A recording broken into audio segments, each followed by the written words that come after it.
O texto em que o primeiro argumento aparece é complexo, exigindo reconstrução lógica considerável. Mas o ponto central do argumento é bastante simples. Para agirmos com conhecimento, precisamos ter conhecimento distinto acerca da finalidade para a qual nossas ações são empreendidas. Nossas faculdades naturais não podem nos dar conhecimento distinto dessa finalidade. Portanto, precisamos do conhecimento sobrenatural acerca do nosso fim. Deixando de lado preocupações quanto à validade deste argumento, podemos ainda ter dúvidas acerca da verdade. Por essa razão, a interpretação das premissas. Considere-se a primeira premissa. É suficientemente fácil citar casos em que uma pessoa sabe o que está fazendo, mas não sabe qual finalidade é servida por sua ação. Os soldados e até os frades franciscanos seguem, às vezes, ordens que seus superiores intencionalmente deixam sem explicação. Talvez Scotus negasse que esses casos são realmente contra-exemplos para a premissa. Há duas direções diferentes que a negação poderia tomar. Alguém poderia negar que, nesses casos, o agente está genuinamente agindo com conhecimento. Ou poderia negar que o fim visado pelo agente é idêntico ao fim contemplado pelos superiores. Se uma pessoa adota a primeira alternativa, ela é capaz de promover o conceito de conhecimento, tal como aparece na primeira premissa, ao conceito de compreensão, insistindo que ter conhecimento acerca de o que se faz é necessário, mas não é suficiente para a compreensão de o que se faz.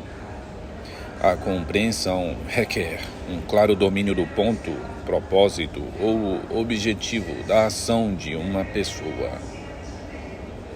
A segunda alternativa enfatizaria que os agentes podem ter finalidades relativamente locais pelas quais agem, e que não podem agir com conhecimento sem que suas ações tenham sido informadas pela percepção de uma ou mais dessas finalidades. Um soldado poderia desconhecer a estratégia geral a qual sua ação serve, mas se essa ação é desempenhada com conhecimento, ele será capaz de citar algum objetivo que deseja: ajudar a seu país, ser promovido, evitar a corte marcial, para o qual sua ação é um meio. Conforme vimos, a distinção entre o conhecimento e a compreensão subjacente à primeira alternativa é importante e é uma distinção com a qual Scotus está totalmente familiarizado. Seria um erro confinar, em nome de Scotus, a interpretação da primeira premissa à compreensão, já que Scotus tem de permitir que os seres humanos possam, às vezes, ter conhecimento acerca de um fim sem ter compreensão. Com efeito, os casos mais genuínos são os que envolvem o conhecimento sobrenatural, casos em que o agente tem crenças verdadeiras produzidas de maneira confiável, mas não tem a clareza e a inteireza exigidas pela compreensão.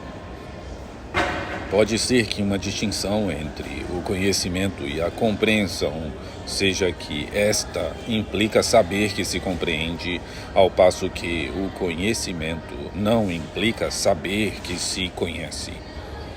A distinção ajudaria a vindicar a alegação escotista de que, mesmo se os peregrinos tiverem conhecimento sobrenatural, eles não podem saber que o têm.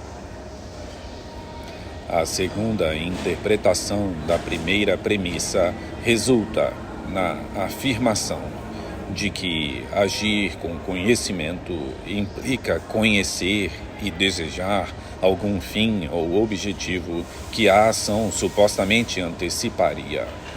Supostamente antecipa tremula entre sabe-se que antecipa e acredita-se que antecipa. Para meus propósitos imediatos, não é importante precisarmos especificamente essa questão. Se essa afirmação parece não ter exceção, então tanto melhor para Scotus. Mas quanto mais pareça ordinária a primeira premissa, tanto mais extraordinária a segunda se torna. Embora a primeira premissa acomode todos os fins naturalmente conhecidos, a segunda explicitamente os exclui, contemplando somente fins que não podem ser conhecidos por nossas faculdades naturais, já que parece não haver meios naturais para estabelecê-la. A segunda premissa é o que torna o argumento uma persuasão teológica. Embora os aristotélicos dessa tenham o direito de negar a premissa, o pensamento de Aristóteles influencia a maneira como Scotus a entende de duas maneiras. Aristóteles defendera que há um único fim último para os seres humanos, a felicidade, eudaimonia, ao qual todos os outros fins buscados pelos humanos se subordinam. E Aristóteles defendera que a felicidade consiste na atividade racional, cujo ápice é a contemplação, teoria, do que é mais nobre. A segunda premissa pressupõe o primeiro ponto. Nem todo fim pode ser conhecido naturalmente. Podemos ter uma percepção clara de nossos objetivos como estudantes, professores ou carpinteiros. Além disso, podemos exercer algum controle voluntário sobre a busca desse tipo de objetivos, inclusive rejeitá-los. Mas não podemos saber de nosso fim como peregrinos, um estado que não podemos voluntariamente adotar nem abandonar. Cioso, talvez, da sentença de Paulo de que agora vemos por espelho em enigma, mas então veremos face a face. 1 Coríntios 13:12. Scotus transforma a felicidade, uma atividade natural que emula da maneira mais próxima a vida dos deuses, em beatitude, o estado sobrenatural de comunhão com Deus, desfrutado pelos abençoados. De maneira semelhante, a contemplação é transformada na visão beatífica, a percepção direta, pura e clara da face de Deus.